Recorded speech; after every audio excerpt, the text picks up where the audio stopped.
En 1929, años de floreciente prosperidad terminaron en catástrofe.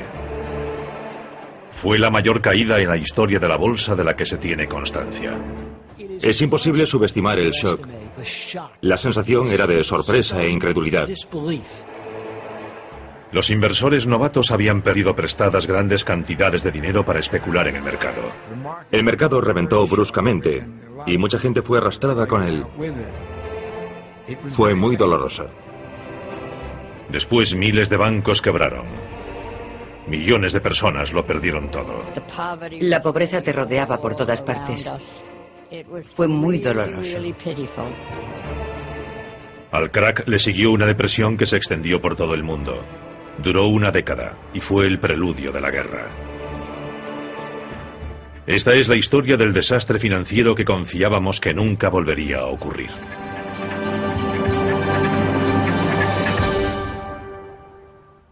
El gran crack.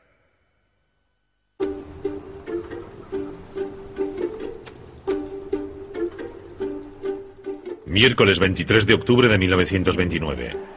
Sin previo aviso, los precios de las acciones se desploman en el mercado de valores de Nueva York. Los inversores están aturdidos. Durante los últimos 5 años el mercado no ha hecho más que subir. En el espacio de una hora se vende una increíble cifra de 2,5 millones de acciones. Al día siguiente continúa la espiral descendente. Cuando empezó a llegar gente a negociar con sus acciones el 24 de octubre, se notaba la sensación de que tal vez había cambiado algo, de que había algo diferente. De repente no había solo compradores. La gente estaba deseando vender, pero no había compradores para las acciones, y los precios empezaron a caer. Aquella mañana se produjeron caídas bruscas y calamitosas en la bolsa. Los valores cayeron de repente 10, 20, 30 puntos de golpe. Dicen que hubo gritos y llantos en el parqué de la bolsa de Nueva York. La gente estaba sorprendida por lo que estaba pasando y aterrorizada. Miles de personas se congregaron ante la bolsa. 10.000 personas. Llenaban las calles, desde Broadway a East River. Se congregó una gran multitud alrededor de la bolsa, en las cercanías de las estatuas y en las escaleras, esperando conseguir algún tipo de noticia de las personas que salían de allí. Oían voces, los gritos y chillidos de los que compraban y vendían, pero no sabían qué estaba pasando. Así que se congregaron allí y se quedaron para averiguarlo.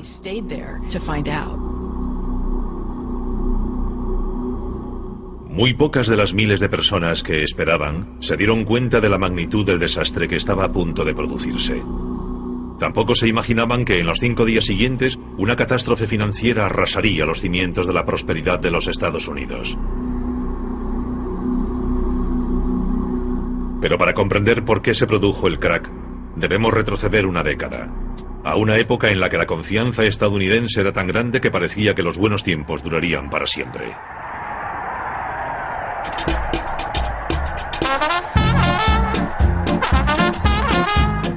En 1919 los Estados Unidos habían emergido victoriosos de la Primera Guerra Mundial. En el aire se respiraba un ambiente de optimismo. Gran Bretaña y sus aliados europeos estaban exhaustos económicamente a causa de la guerra. Pero la economía estadounidense era boyante y el mundo bailaba al son de los Estados Unidos. Las incertidumbres habían terminado. No parecía haber muchas dudas sobre lo que iba a ocurrir. Los Estados Unidos se encontraban inmersos en el período más importante y gozoso de su historia y daría muchísimo que hablar.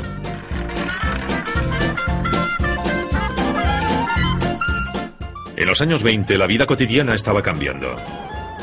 La electrificación transformaba a los Estados Unidos. Las ciudades se conectaban a la red eléctrica. Aparecían nuevas tecnologías, aviones, radios. Los electrodomésticos, que en un principio eran un lujo, ahora se convertían en una necesidad. La industria del automóvil también florecía porque la gente se había lanzado a comprar los nuevos automóviles de Ford y Chrysler. Parecía haber comenzado una era de prosperidad ilimitada. Es el florecimiento de la cultura del consumo y del consumo masivo a una escala nunca vista. Se generaliza además la venta a plazos, para animar a la sociedad a comprar bienes de consumo y hacerlo a crédito. Este tipo de créditos para el consumo fue otra innovación de los años 20. Por primera vez el concepto compre ahora, pague después llegaba al gran público. Hay una especie de cultura lúdica que se desarrolla paralela a este consumismo y que se resume en la creencia en la gratificación inmediata, en la preocupación por el ahora, en no preocuparse por el futuro, en vivir el momento. Surgió una ideología nueva. Estábamos en una nueva era económica y todos los estadounidenses que se preciaban tenían derecho a ser ricos.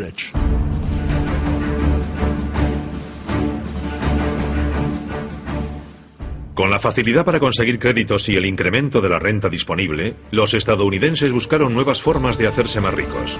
Desde la Primera Guerra Mundial, el gobierno de los Estados Unidos había vendido bonos, los conocidos como bonos libertad, para pagar la guerra. Era una forma de conseguir dinero prestado de los ciudadanos, que a cambio recibían el pago de intereses sobre el valor del bono. Famosos como Charlie Chaplin o Douglas Fairbanks habían sido reclutados para promocionarlos en grandes campañas. Los bonos libertad hicieron que mucha gente invirtiera en valores por primera vez. Por primera vez en sus vidas cobraban intereses cada 6 meses. Y los valores eran algo que podía seguir en los mercados. Cogían el periódico y veían a cuánto estaba su bono cada día. Los bonos libertad crearon una cultura de la inversión. La mayoría de la gente nunca había comprado valores y estos bonos consiguieron que la gente normal se acostumbrara a hacerlo. Pero hubo un grupo de personas que pensó que podría aprovechar esta nueva cultura de la inversión. Los banqueros de Wall Street. Durante años, Wall Street, el centro de las finanzas estadounidenses, había estado formado por un pequeño grupo elitista de banqueros que hacían negocios entre sí en una sociedad cerrada al público. Pero un hombre vio la oportunidad que cambiaría el mundo de las finanzas. Charles Mitchell, presidente del National City Bank, descubrió un segmento lucrativo en el mercado. Mitchell vio que los inversores habían comprado una gran cantidad de bonos del gobierno durante la Primera Guerra Mundial. Y se dijo, ahora que tenemos un público inversor, lo único que tenemos que hacer es sacar al mercado otros productos, como bonos corporativos, acciones, y decirle a la gente que son inversiones respetables. Mitchell era un vendedor nato, con una gran ambición. Si la gente era receptiva a la idea de comprar bonos para reunir capital para el gobierno, seguro que podrían tentarla a comprar acciones y valores para reunir capital para las compañías privadas que participaban en la bolsa de Nueva York. Y ellos sacarían un buen beneficio durante el proceso. Poco a poco, personas que nunca habían soñado con invertir en bolsa empezaban a hacerlo. Y las acciones perdieron buena parte de su estigma. Históricamente, las acciones habían sido consideradas demasiado peligrosas para la gente corriente. Pero en los años 20 la sensación era que invertir en acciones, de hecho, no solo era seguro, sino también fiable y respetable.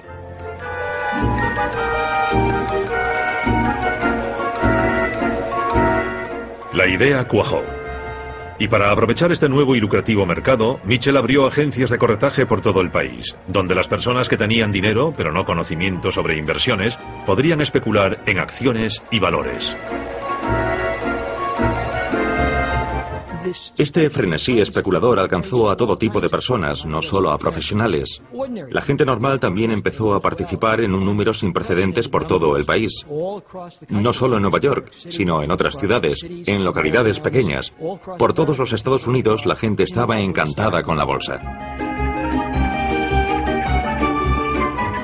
La tecnología lo hizo posible. Las últimas cotizaciones de las acciones llegadas de Wall Street podrían imprimirse a lo largo y ancho de los Estados Unidos gracias a la cinta de cotizaciones basada en el telégrafo. Encontrabas cintas de cotizaciones en clubes nocturnos, estaciones, salones de belleza, transatlánticos.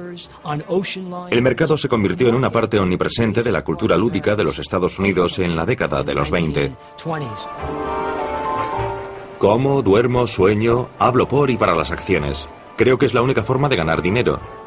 Es emocionante, me encanta. $17.000 de beneficio en un capital de $3.500. ¿No está mal? Hubo especulaciones salvajes en todo tipo de valores.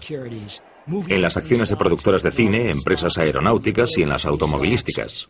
Uno de los valores más pujantes de los años 20 era Radio Corporation of America. Era como el Google de hoy en día. Tecnología punta. Tuvieron la idea de poner radios en los coches. Creo que el público inversor estadounidense empezó a relacionar los productos que usaban, fabricados por las empresas estadounidenses, con la idea de que podrían comprar una acción de la empresa que fabricaba el producto que les gustaba.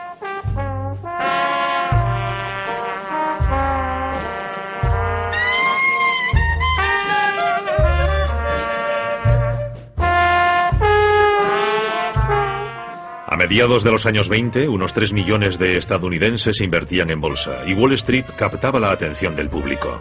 Con historias de fortunas conseguidas de la noche a la mañana, la idea de un gran mercado alcista, donde parecía que las acciones solo subían, se había asentado. Todas las revistas populares, periódicos y emisoras de radio estaban fascinados por lo que ocurría en la bolsa. La gente seguía las actividades de famosos como Charlie Chaplin o Groucho Marx y se sentía fascinada por las acciones en las que especulaban. El joven actor cómico Groucho Marx invirtió todos sus ahorros en el mercado y estaba tan encantado con sus beneficios sobre el papel que convenció a sus hermanos para que también invirtieran. Menudo timo más sencillo. La RCA ha subido 7 puntos desde esta mañana. Acabo de ganar $7.000.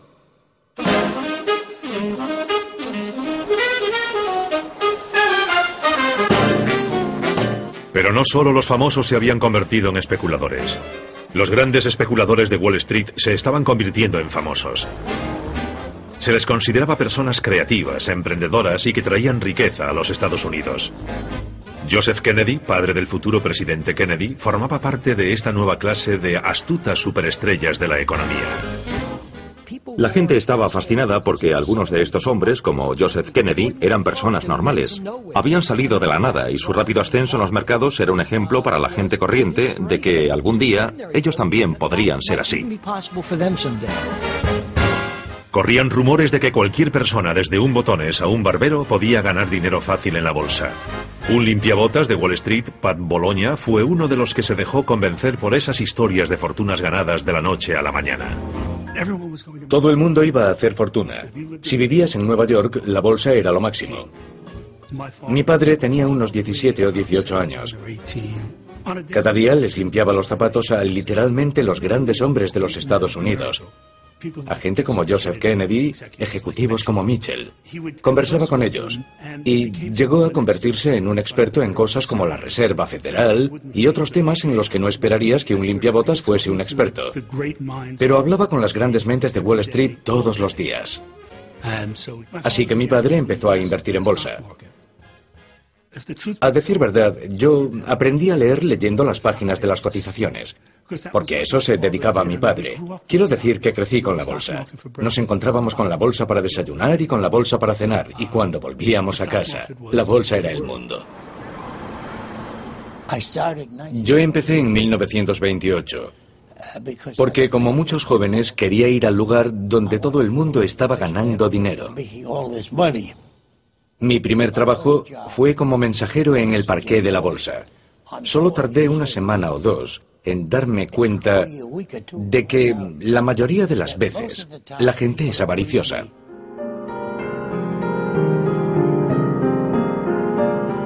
La gente tenía tanta fe en el mercado alcista que empezó a pedir dinero prestado para especular en acciones en alza. Esta forma de comprar acciones empezó a conocerse como compra de valores a crédito. El inversor solo tenía que poner una parte del dinero y su corredor aportaba el resto. La cultura del compre ahora, pague después se había extendido al mercado de valores. Comprar acciones a crédito significa que las consigues con dinero prestado. A finales de los años 20, el 90% del precio de compra de las acciones se paga con dinero prestado. No había reglas sobre cuánto dinero podías pedir prestado y la gente pedía sumas enormes para comprar acciones. Podías comprarlas por valor de $100 con solo 25. Los corredores de bolsa te prestaban los otros 75. Y si la bolsa subía, y a finales de los años 20 parecía que todo subía, esos $25 podían convertirse en una inversión que producía 200 o 300. Así que el préstamo de dinero para comprar en bolsa se convirtió en una parte muy importante de la economía estadounidense. De hecho, a finales de los años 20, casi 40 centavos de cada dólar que se prestaba eran para acciones. Esta enorme entrada de dinero prestado en el mercado de valores creó más demanda de acciones, lo que subió los precios. En 1928 el mercado subió casi un 50% en solo 12 meses. Y como la bolsa seguía subiendo, cada vez más inversores pedían dinero prestado para conseguir un trozo del pastel. Uno de ellos fue el limpiabotas Pat Bologna. Mi padre no tenía demasiado dinero en la bolsa. Me dijo que en aquella época tenía unos $6.000 en efectivo. Pero recuerdo que 6.000 en efectivo se traducían en muchas acciones, porque en aquella época solo tenías que poner un 10% del crédito. O sea que con 6.000 podías tener 60.000 en acciones.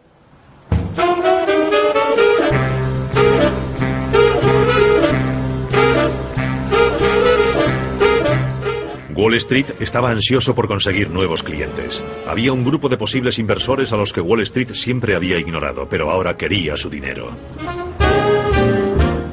Hasta la década de los 20, las mujeres habían tenido un papel muy limitado en la bolsa. En parte era simplemente por prejuicios por razón de sexo. Se las consideraba incapaces de mostrar la sangre fría necesaria para especular en el mercado.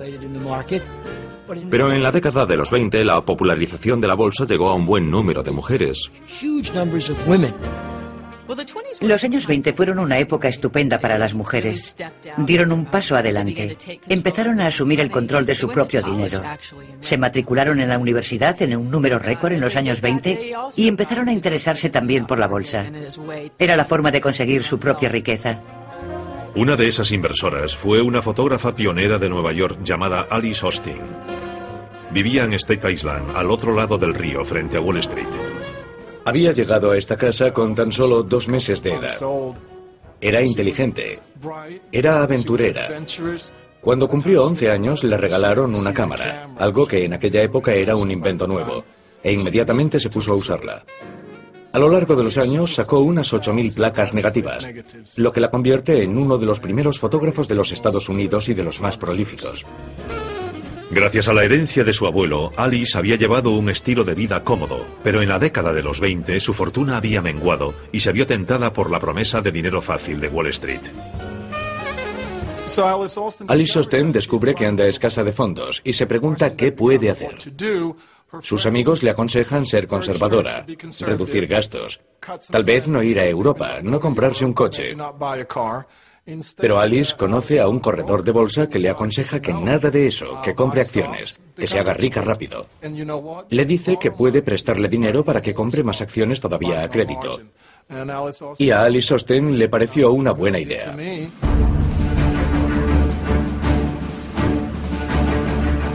Durante la subida de los mercados en la década de los 20, el Partido Republicano estuvo en el poder, detrás de la creciente prosperidad de los Estados Unidos. Calvin Coolidge llegó a la presidencia en 1923. Él también era inversor y guardó silencio sobre la locura especulativa que se había apoderado de Wall Street. Calvin Coolidge ejemplifica el tipo de imprudencia y despreocupación que reinaba en los años 20. Fue famoso porque dijo que el negocio base de los Estados Unidos eran los negocios. Fue un período próspero. Los negocios generaban dinero, Wall Street ganaba dinero. Los políticos se limitaban a decir, todo va bien, la economía crece, el mercado se encarga bastante bien de todo y la labor del gobierno consiste en no estorbar.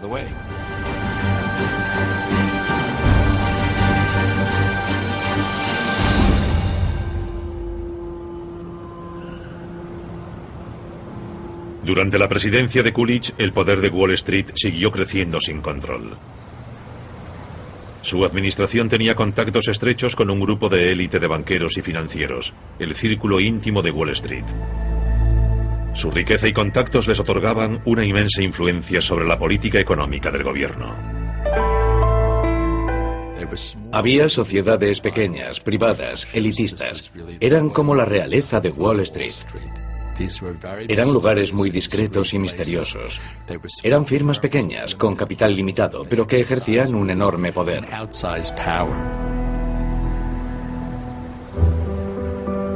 La más prestigiosa de estas firmas de élite era la banca JP Morgan. Estratégicamente situada justo frente a la bolsa, jugaría un papel clave en los acontecimientos futuros. Como socio más antiguo de JP Morgan, Thomas Lamont era el hombre más poderoso de Wall Street. Su influencia se extendía mucho más allá de Nueva York. Lamont y los demás socios de JP Morgan hablaban de forma regular con los sucesivos presidentes. Mi abuelo era un hombre muy ocupado y no tenía tiempo, como hacen otros abuelos, para llevar a su nieto a un partido de béisbol, a pescar o cosas así. El estilo de vida de mi abuelo era desde luego un estilo muy elegante, de eso no hay duda. Tenía un yate, el Reynard, de 20 metros de eslora. Era un yate muy bonito con el que a menudo descendía el río desde su casa en Palisade para ir a trabajar en barco por el río Hudson hasta Wall Street. Y desde ahí iba andando hasta el banco. Bajo la dirección de Lamont, JP Morgan se mantuvo al margen de los peores excesos del mercado de valores. Pero la estrecha relación entre los banqueros de élite y los políticos ayudó a que el gobierno redujera el control de Wall Street al mínimo. Los especuladores aficionados estaban paralizados de asombro ante la subida de sus inversiones, pero no eran conscientes de cómo funcionaba realmente Wall Street. Ante la escasa supervisión del gobierno, el mercado tenía su propia ley y era habitual el abuso de información privilegiada. Había una gran manipulación del mercado. No había ninguna transparencia. Y cuando Wall Street era muy pequeño e independiente daba igual. Pero cuando las personas como usted y yo empezamos a poner en el mercado el dinero que tanto nos había costado ganar, empezó a importar. La bolsa de los años 20 no era justa ni democrática. Era un gran casino, dirigido por especuladores profesionales.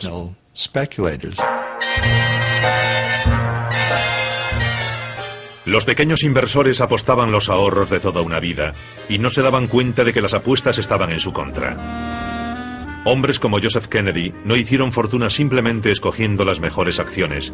La realidad es que se aprovecharon de la ingenuidad y credulidad de los novatos. Un puñado de especuladores avispados se reunía y, de forma coordinada, empezaba a comprar lenta pero implacablemente unas acciones concretas. Lo que hacían era inflar el mercado de una acción concreta, comprarla y después bajarla en el mercado, de modo que ellos se llevaban los beneficios, mientras el inversor medio que había comprado esas acciones se quedaba con las pérdidas. Incluso algunas de las casas de inversión de la élite de Wall Street participaron en esta manipulación del mercado.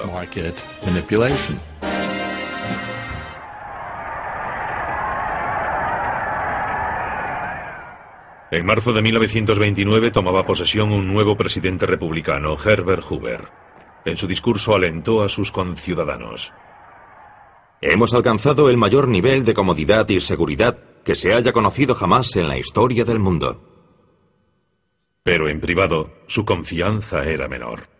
Hoover es escéptico sobre lo que ocurre en Wall Street y en la economía en general. Pero no tiene el valor político para aplicar sus convicciones. Y cuando se convierte en presidente, no hace nada para refrenar este salvaje fervor especulativo. No hace nada para animar a la Reserva Federal ni al Tesoro a limitar el margen de especulación en la bolsa. En privado, Hoover hablaba de una orgía de especulación. Pero al igual que su predecesor, Coolidge, no estaba dispuesto a regular el mercado. Sin embargo, Hoover no era el único que temía que la burbuja de la bolsa estuviese a punto de explotar. Después de su discurso de toma de posesión, un eminente y respetado banquero, Paul Warburg, rompía filas con la aristocracia de Wall Street y lanzaba un tímido aviso. Si se permite que las orgías de especulación desenfrenada vayan demasiado lejos, el colapso final sin duda traerá una depresión generalizada que afectará a todo el país. Mi bisabuelo dio un aviso en marzo de 1929. Llegó a usar la palabra depresión, pero le hicieron callar. Lo ignoraron. Lo consideraron un aguafiestas. Le decían, no, todo va bien. Todo el mundo estaba ganando dinero y pasándoselo muy bien en la fiesta. Y cuando la situación del mercado es alcista y una persona dice que podría estar sobrevalorado, que hay que tener cuidado, nadie la escucha.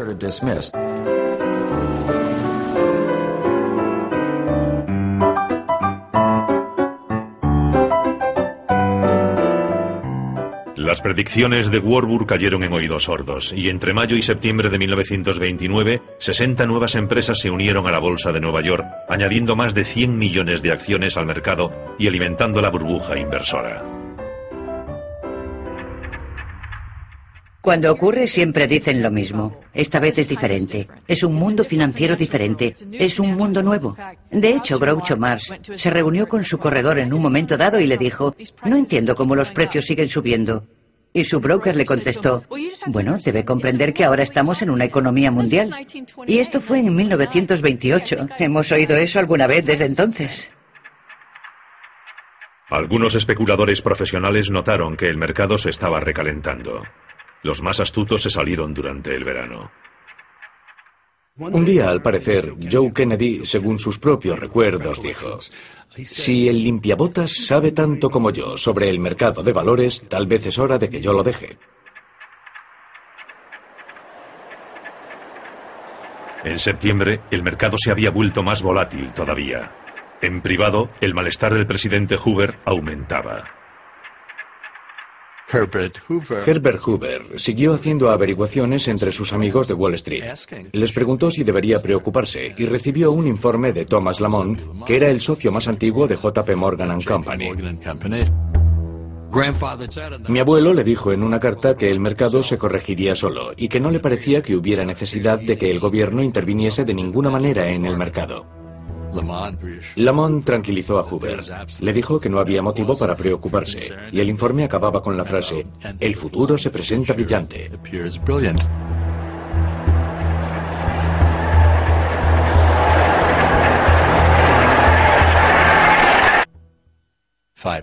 Cinco días después, la bolsa se desplomaba.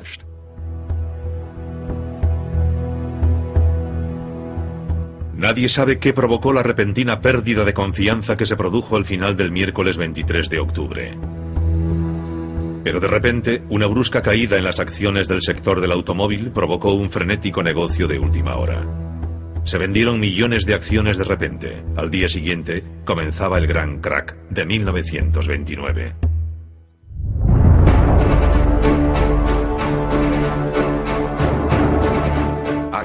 El 24 de octubre de 1929, el Jueves Negro, suele considerarse el comienzo del crack. Hubo una tremenda caída que asustó a mucha gente. Es imposible subestimar la conmoción. Una sensación de sorpresa e incredulidad. La gente siente pánico, porque el mercado cae, cae y cae. Desesperadas por conseguir alguna noticia, miles de personas se congregan en los alrededores de la bolsa. Había muchísima gente, muy enfadada, con la mirada fija. Eran personas arruinadas. Las autoridades locales están tan alarmadas que envían a 400 policías montados, temerosas de que se produzca una especie de toma de la Bastilla de la bolsa. Dicen que había un murmullo muy extraño en el aire, que había una especie de extraño ruido fantasmal, que debían de ser las voces humadas de todas aquellas personas compartiendo sus preocupaciones.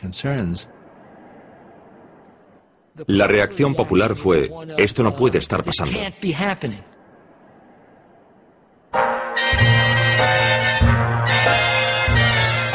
Un visitante de Gran Bretaña estuvo también allí aquel día. Winston Churchill había invertido gran parte de su dinero en la bolsa estadounidense y había decidido hacer una visita.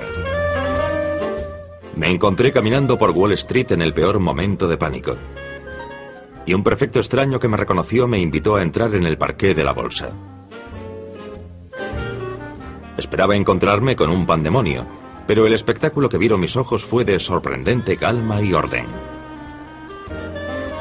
Los 1.200 miembros del mercado de valores iban caminando de un lado para otro, como en una película a cámara lenta de un hormiguero. Se ofrecían unos a otros enormes libretas de valores a 1/3 de sus antiguos precios. Churchill perdería una fortuna en el crack de aquel día. Fuera, la multitud seguía esperando noticias. Los rumores no hacían más que aumentar el pánico. En cuanto se produce el crack, el verdadero problema es la confianza. Cuando se pierde toda la confianza en la economía, valores buenos y malos van de la mano. Y la élite inversora tiene grandes problemas para intentar restaurar esa confianza, para convencer a la gente de que la economía y la bolsa son seguras. Los banqueros sabían que tenían que hacer algo para evitar un colapso financiero total. Un periodista del Times siguió el desarrollo de los acontecimientos. La muchedumbre era cada vez más numerosa y ruidosa, y de repente se formó un remolino. Un hombre en mangas de camisa se abrió camino por la calle en dirección a las oficinas de Morgan. Era Charles Mitchell, presidente del banco National City. Entró en las oficinas de Morgan y poco después supimos a qué había ido. Charles Mitchell había sido convocado a una reunión en las oficinas de JP Morgan. A la mesa se sentaban otros 4 banqueros importantes, entre ellos Richard Whitney, vicepresidente de la Bolsa de Nueva York. Eran algunos de los hombres de negocios más ricos de los Estados Unidos. Representaban unos 6.000 millones de dólares en valores. Presidía la reunión Thomas Lamont. Creo que fue un gran shock para mi abuelo. Él no había previsto que pudiera producirse un crack tan tremendo como aquel. Mi abuelo convocó a una reunión en su oficina en el 23 de Wall Street a algunos de los banqueros más importantes de la ciudad para intentar encontrar la forma de frenar la caída de la bolsa, que se desmoronaba. Elaboraron un plan para inyectar 250 millones de dólares, 180 millones de euros. Esos fondos se usarían para respaldar una lista de valores clave. A la hora de la comida, Richard Whitney cruzó la calle y volvió al parqué de la bolsa. Con una enorme inyección del dinero de los banqueros, Whitney confiaba en volver a poner en marcha el mercado. Whitney se acercó al mostrador donde se vendían acciones de US Steel y compró 25.000 acciones de la acerería a un precio muy superior al que estaban vendiendo entonces. Después hizo recorridos similares por otras empresas fiables y cerró compras parecidas. La idea era que así se restablecería la confianza de todo el mundo en el mercado. Otros grandes titanes financieros del momento, como John Rockefeller, hicieron compras similares, con la esperanza de que este acto simbólico hiciera cambiar la marea. Y funcionó. Tal era el poder mágico del nombre Whitney y del nombre Morgan que la bolsa de repente invirtió su tendencia y empezó a subir. Para entonces ya se había filtrado la noticia de la reunión y los periodistas intentaban desesperadamente conseguir información. Mi abuelo se reunió con un grupo de periodistas que se habían congregado en Wall Street, junto a la oficina de su banco. Su estilo era permanecer siempre tranquilo y nunca decir nada que pudiera causar, que pudiera erosionar la confianza de la gente en la bolsa. El señor Lamont, con su cabello plateado, nos recibió con una actitud muy tranquilizadora. Era como el hombre que sube al escenario cuando el teatro está en llamas y conmina a todo el mundo a mantener la calma y repite que no hay por qué alarmarse. Se ha producido una pequeña vorágine de ventas en la bolsa y hemos tenido una reunión para analizar la situación. Hemos descubierto que no hay ninguna casa de corretaje en dificultades y que los créditos se mantendrán satisfactoriamente. Mi abuelo y muchos otros creyeron que lo peor había pasado, pero se equivocaban completamente.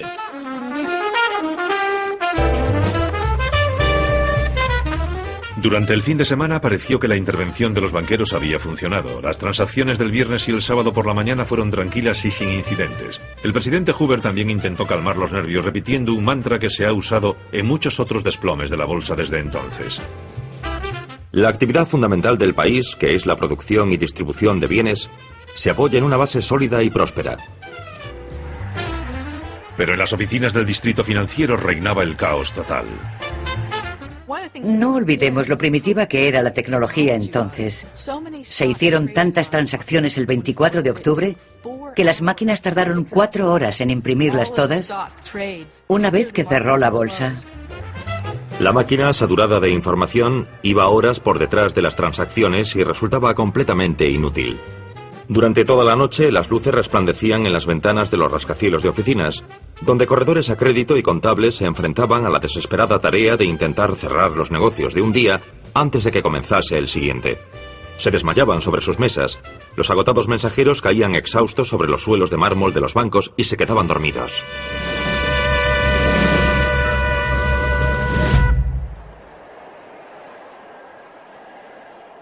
El lunes las máquinas se habían quedado sin cinta para imprimir las cotizaciones y los inversores, desesperados por conocer los últimos precios de las acciones, colapsaban las líneas telefónicas entre Nueva York y otras ciudades.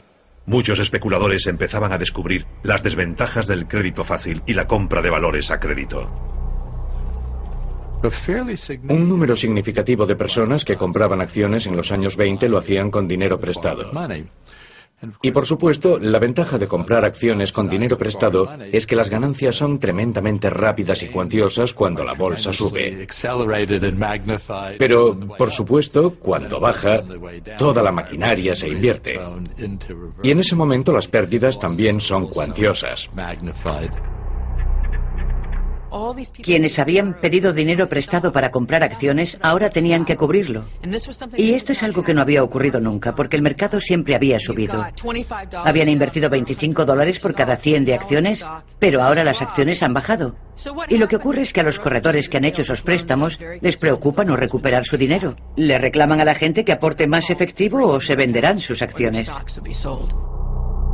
Su cuenta necesita $600. Si no recibimos esa cantidad antes de la 1 de la tarde del martes, venderemos todos los valores de su cuenta. Consideren este documento una notificación. Y eso era algo muy difícil de conseguir. Alguna gente no tenía dinero en efectivo para aportarlo, pero los corredores no podían esperar. Y el lunes el mercado empezó a caer, y de forma más pronunciada todavía que el jueves. Este sería uno de los peores días en la historia de la bolsa de los Estados Unidos.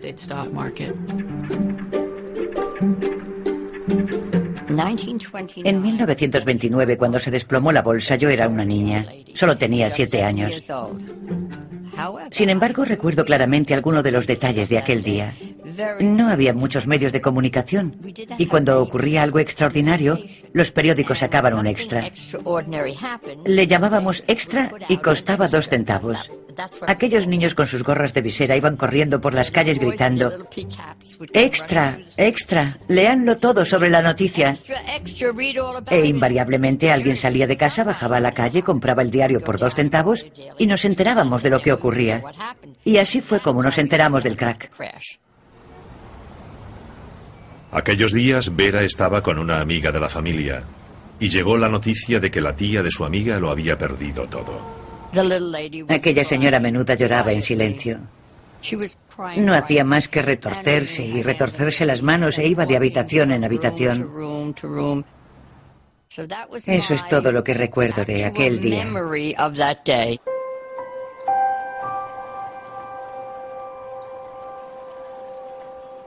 El martes por la mañana, algunos de los nombres más famosos de la economía estadounidense vieron cómo se desplomaba el precio de sus acciones. US Steel, Radio, General Motors. Acciones que habían sido símbolos de los años de prosperidad. El martes se produjeron tremendas oleadas de ventas sin fin. Esta vez las ventas eran tan numerosas y tan implacables que no hubo ninguna reunión a la hora de la comida en JP Morgan. Claramente, el volumen de las ventas superaba cualquier posibilidad de que los banqueros intentasen aplacar la tempestad. La tarde-noche del martes, todas las acciones estadounidenses valían un 22% menos que a la apertura del mercado el lunes por la mañana. En 36 horas se había perdido el 22% del valor de la industria estadounidense. Hoover era el presidente. Él y Andrew Mellon, el secretario del Tesoro, estaban muy a la derecha y creían que no era competencia del gobierno intervenir en esto. Creían en el puro capitalismo, sin trabas. De modo que hicieron muy poco o nada para aliviar el crack. Dijeron que se resolvería solo. El mercado se desplomó muy rápidamente y mucha gente se fue con él.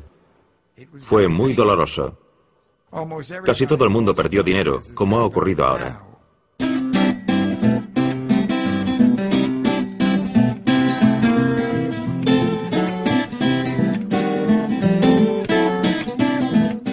Se calcula que a la conclusión de estos 5 días de negocio, 25.000 millones de dólares de riqueza personal simplemente habían desaparecido.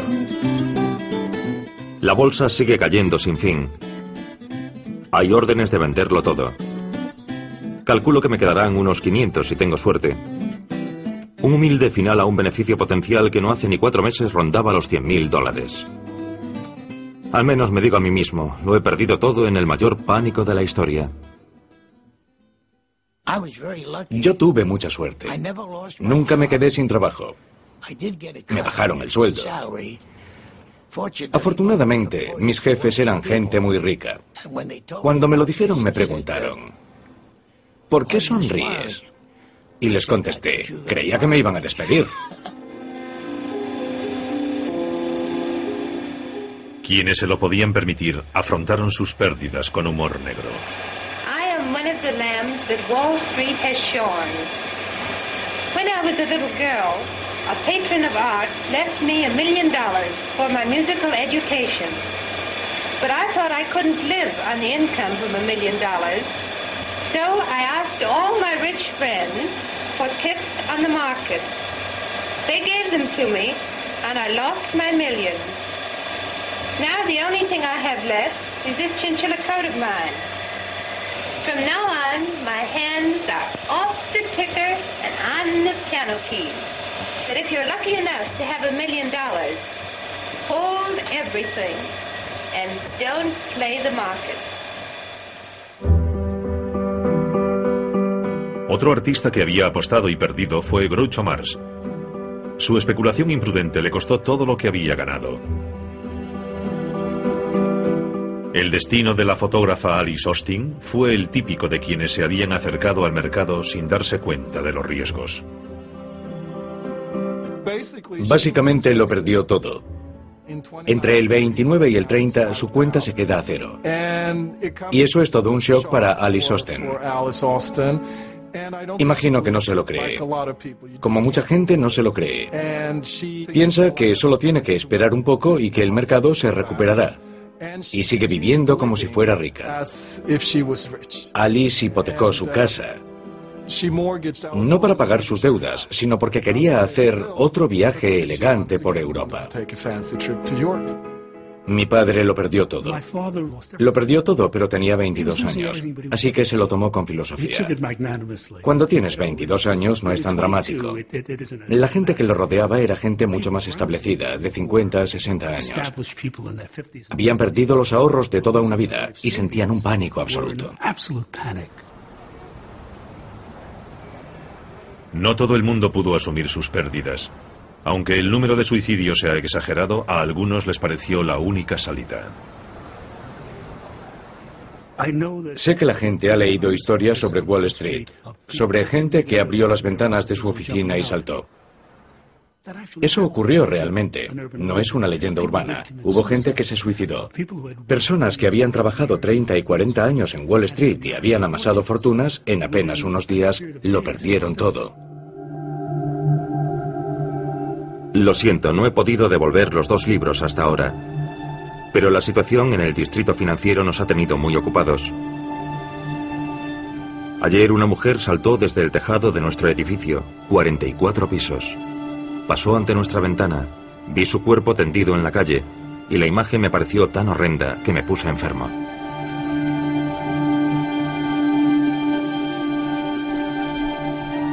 Los efectos del catastrófico crack de Wall Street se sintieron por todos los Estados Unidos. Incluso aquellos que nunca habían tenido acciones y que nunca se habían beneficiado de la prosperidad de la bolsa, también se convirtieron en víctimas. El crack había socavado la confianza de los estadounidenses en su frágil sistema bancario formado por miles de pequeños bancos locales que carecían del tamaño y la reputación para convencer a sus clientes de que su dinero estaba a salvo. A medida que se hundía la confianza en la economía, comenzaba el efecto dominó. En 1931, más de 2.000 bancos habían quebrado. Tras el crack, los bancos cerraron. Y eso nos afectó un poco más seriamente. Me refiero a la gente de mi nivel. Muchos teníamos dinero en el banco, un poco de dinero, un par de cientos de dólares, 1.000 tal vez. Entonces no había infraestructura, no había un fondo federal para garantizar los depósitos de la gente, no había forma de respaldar a los bancos.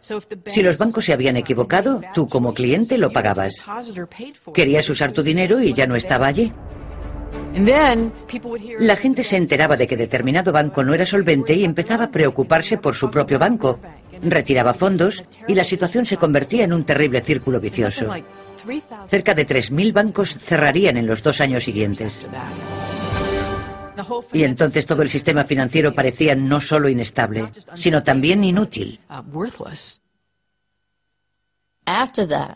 Después de aquello, cuando la gente ahorraba dinero, desconfiaba de los bancos y lo guardaba bajo el colchón.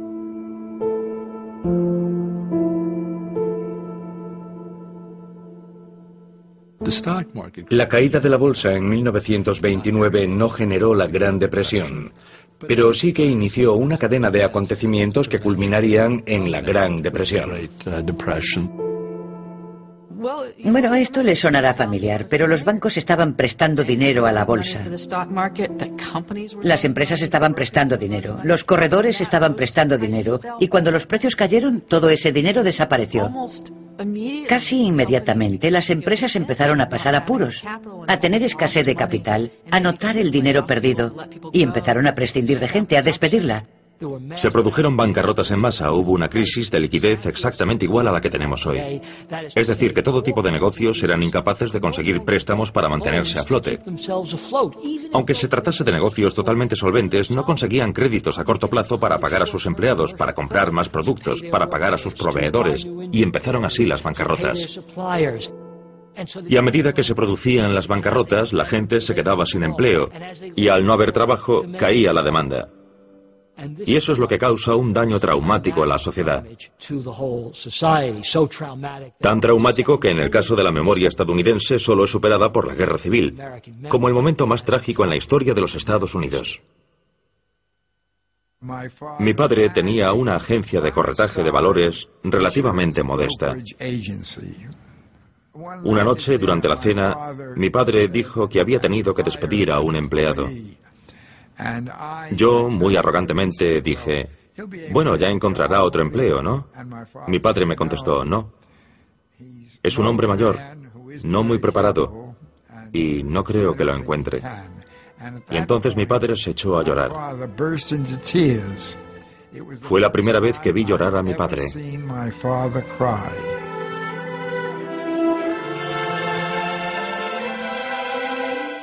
Se produjo un gran cambio en nuestras vidas y en la de las personas que nos rodeaban después del crack. Muchos de los padres de mis amigas perdieron su trabajo y no pudieron pagar el alquiler. Los desahuciaron. La pobreza nos rodeaba. La gente no tenía ropa.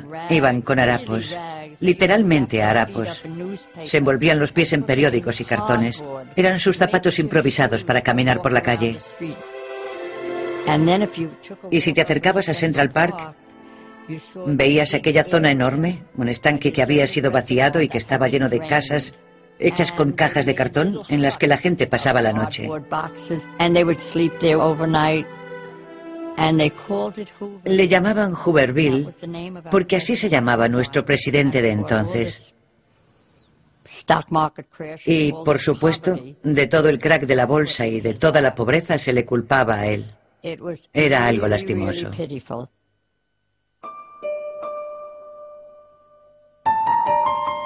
Como muchos otros, la fotógrafa Alice Osten tuvo problemas para hacer frente a los pagos de su hipoteca durante la Gran Depresión.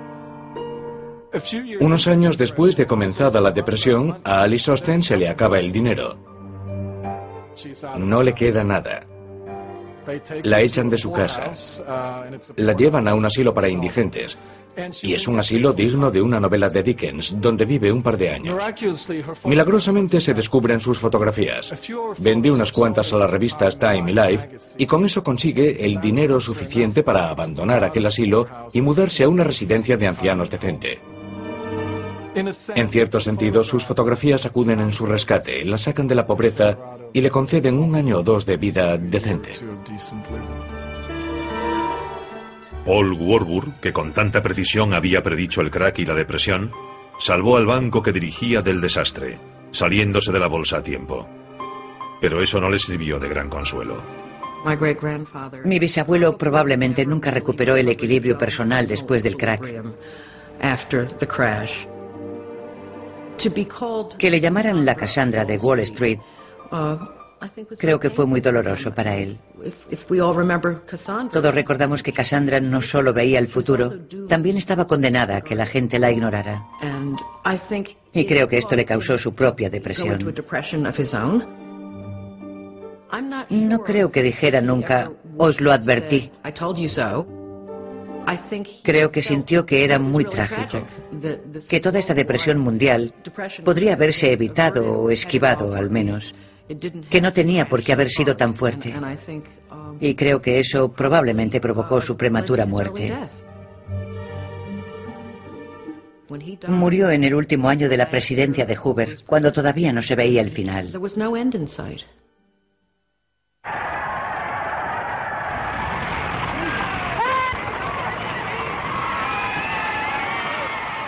Pero en 1932, 12 años de gobierno republicano llegaban a su fin.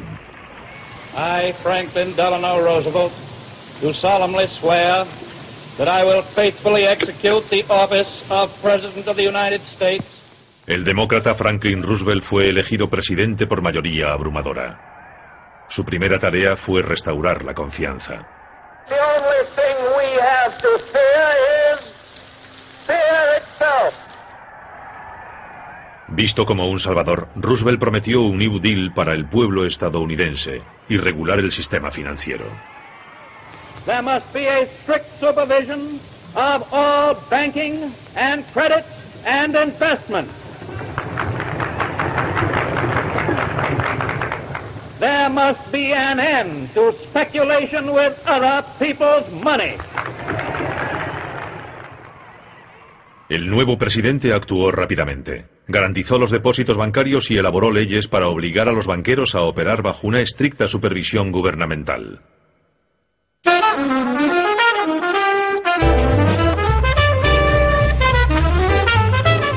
El Comité de Asuntos Económicos del Senado inició una investigación del crack. Se prolongaría durante más de 3 años y las 10.000 páginas de informe desacreditarían la reputación de Wall Street. El ambicioso abogado del comité, Ferdinand Pecora, retó a la élite bancaria a explicar su conducta. Llama a los banqueros a testificar y ¿qué descubre? Descubre que Charlie Mitchell del National City Corporation le había vendido acciones a su mujer para evadir impuestos. Richard Whitney, que tan valientemente había comprado acciones el Jueves Negro, había perdido su dinero y tomado prestado el de su hermano. Y cuando eso no le llegó, empezó a robarles a sus clientes. Acabó en la cárcel, cumpliendo condena. El banco más prestigioso de los Estados Unidos, JP Morgan, tampoco quedó libre de culpa. La investigación descubrió pruebas de la existencia de una lista para ofrecer opciones preferentes sobre acciones a amigos de las altas esferas, entre ellos un expresidente. No estaban solo los socios de Morgan y los familiares de Morgan. Había también ejecutivos de empresas importantes e incluso algunos políticos. Calvin Coolidge figuraba en la lista de accionistas preferentes, por ejemplo. Y esa era una práctica que mucha gente pensaba que estaba mal. Ferdinand Pecora pronunció una gran frase. Dijo, fue el sorprendente descubrimiento de los bajos fondos en las altas esferas. Hoy podríamos decir lo mismo. En respuesta al escándalo público ante las malas artes de los banqueros, el presidente Roosevelt creó la Comisión del Mercado de Valores. Su tarea sería limpiar Wall Street. Para presidirla eligió a un hombre que sabía más sobre prácticas no éticas que la mayoría. El presidente Roosevelt, cuando presentó la Comisión del Mercado de Valores para regular Wall Street, nombró a su viejo amigo y colaborador Joe Kennedy para dirigirla. Era como poner al zorro a vigilar a las gallinas.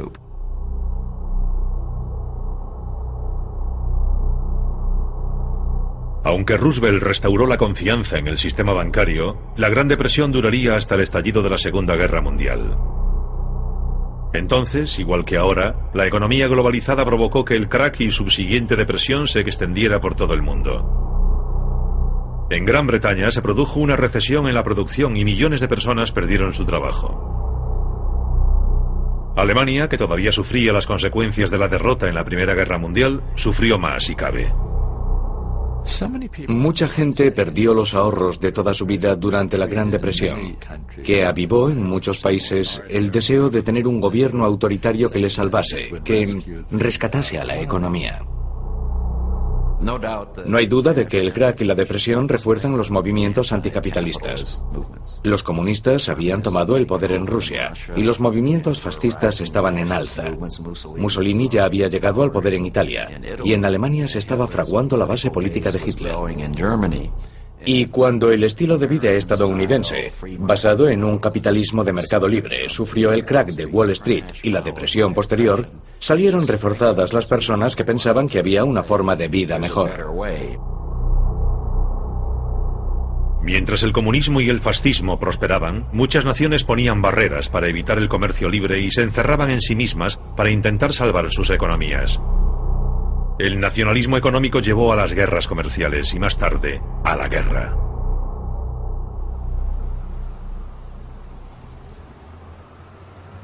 «80 años después, quienes recuerdan la burbuja de los años 20 y el crack posterior, creen que ya han visto todo esto antes».